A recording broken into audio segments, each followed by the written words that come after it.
ഉരുളക്കിഴങ്ങ് ചേർത്ത് കൊടുക്കാം.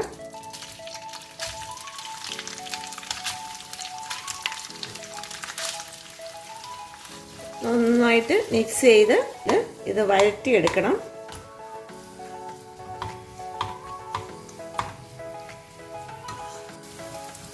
ഈ നെയ്യൊക്കെ ഉരുളക്കിഴങ്ങിൽ നന്നായി പിടിക്കണം.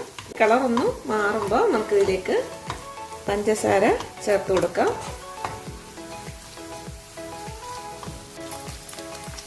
ഇപ്പോൾ ഈ നെയ്യൊക്കെ ഉരുളക്കിഴങ്ങ് നന്നായി പിടിച്ചിട്ടുണ്ട്. കളർ ചെറുതായിട്ട് മാറിയിട്ടുണ്ട്. നമുക്കിനി ഇതിലേക്ക് പഞ്ചസാര ചേർത്ത് കൊടുക്കാം. നന്നായി മിക്സ് ചെയ്യാം.